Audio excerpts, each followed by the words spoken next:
Hi guys, welcome back to my channel. If you are new here, thank you for clicking my video, and if you're already subscribed, thank you so much. It means the world to me. In today's video, we will be doing a Parakeet Care Parakeet Care, what to do, what not to do, and things in your daily life that will have to change after getting parakeets. So let's get right into the video.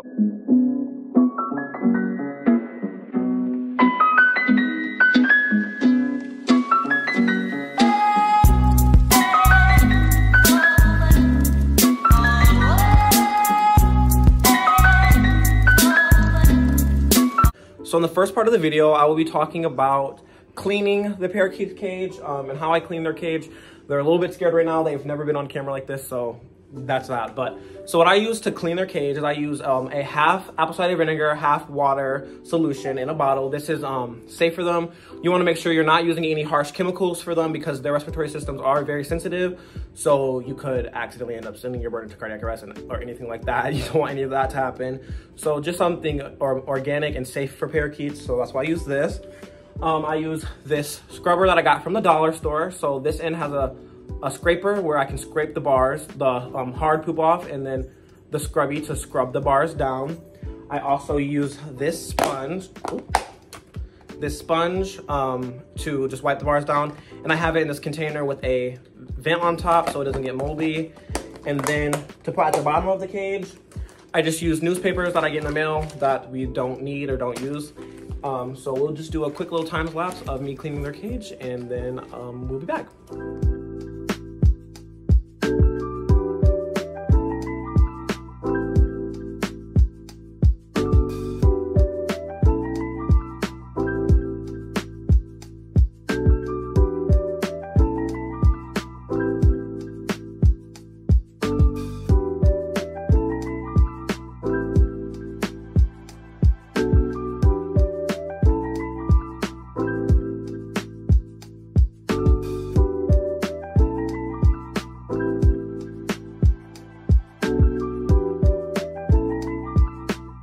And there we are after it's all cleaned. Changed out the papers, scrubbed down the pan, the bars below here where the poop falls, scrubbed down their ladder, their dowel perch, because there's a lot of poop going on that since it's a cross branch. And there they are. So we are all done cleaning.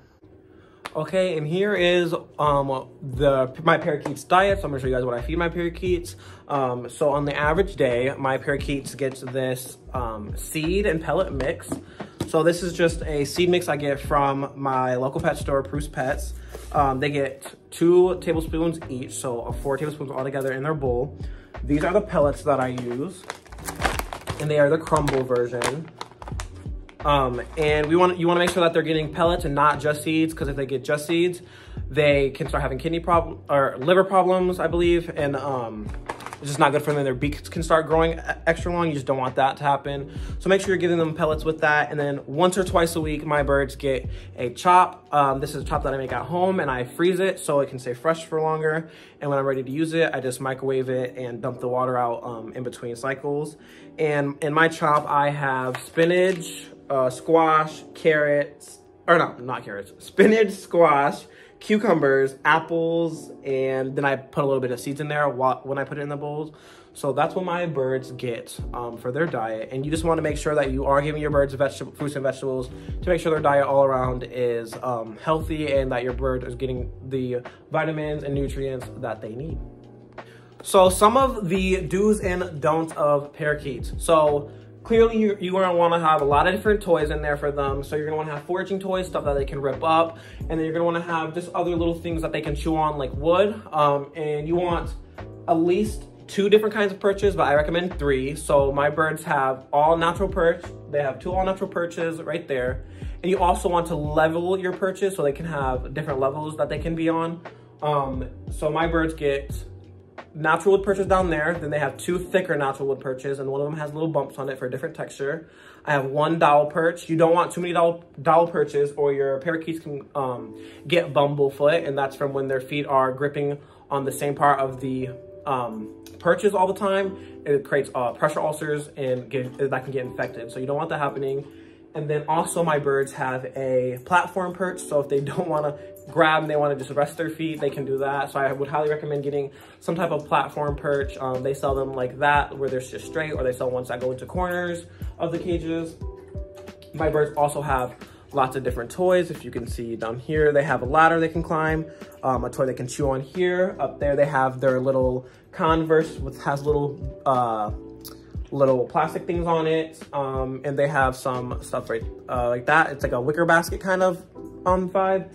And then down there they have another foraging toy.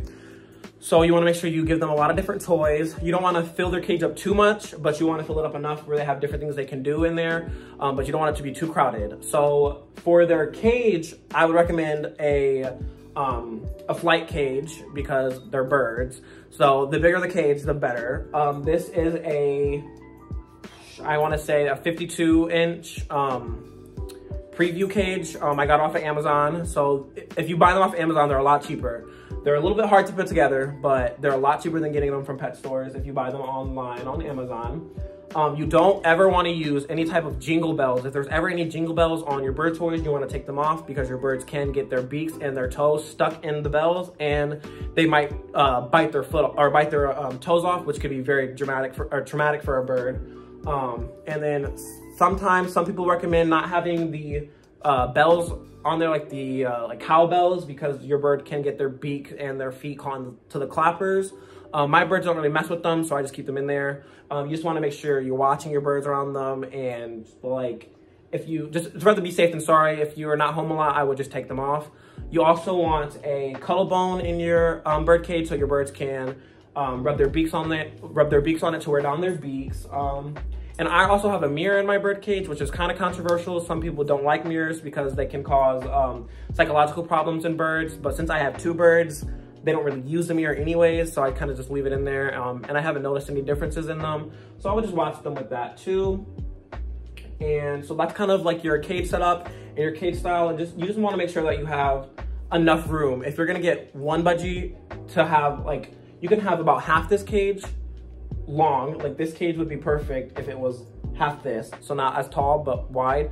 But since I got 2 budgies, I just wanted to get a bigger cage for them to make sure they have their own space, and so they don't fight, because you don't want them to get territorial towards each other.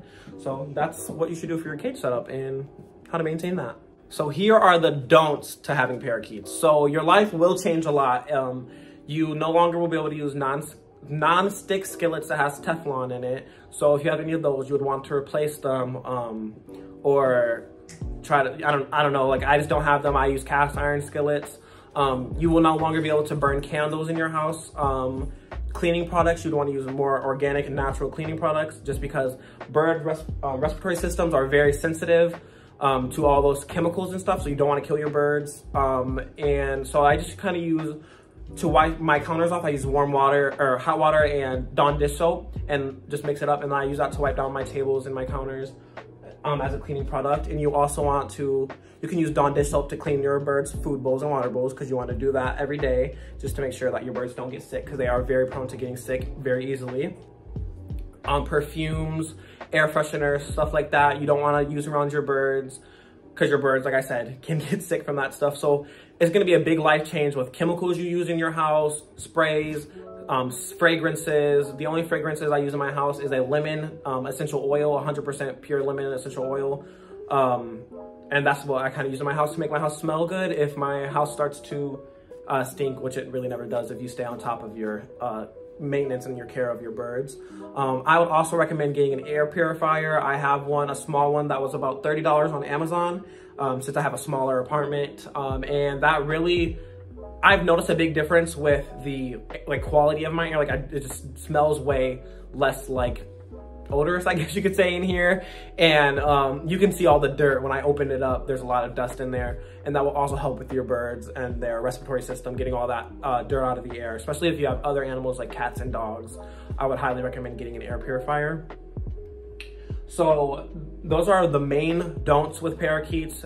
You want to make sure that you don't just put your parakeets when you first get them into a room and let them stay in there to warm up. That's not how you want to do that. You want to put them in a high traffic room, actually. and let them be around you so they can get used to you and like just know that you're okay and that you're good. If you put them in a room by themselves and then come at them later, they're gonna not be used to you at all. So they're in my living room, high traffic room. You wanna make sure when you're first working with them, you're very calm. You don't wanna make very fast movements when you're first working with them or chase them around their cage to try to grab them. You can kind of just give them millet, which is a very good, let me see if I have my millet, which is a very good treat for budgies. So this is millet spray. And you can kind of, they're long, so it kind of gives your budgie a treat and your budgie doesn't have to get really close to you. So I'll show you how that works.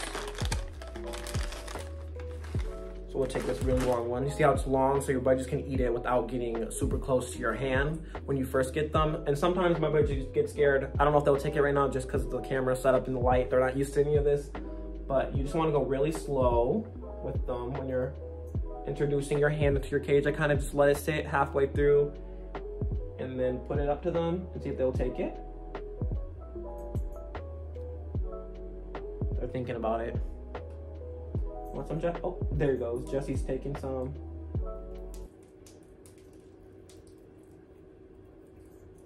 So they love millet. And that's another thing. Usually, like when one parakeet does something, like take food, the other one will end up being like, okay, it's okay to take food, because they kind of like copy each other just to make sure it's safe. So those are some do's and don'ts, and that is the care to parakeets. So if you're looking to get parakeets, I hope this video could help you figure out what you're gonna need and how your life is gonna change. Thank you for watching my video. Please like, comment, and subscribe if you aren't already. It would mean the world to me, and thank you for watching.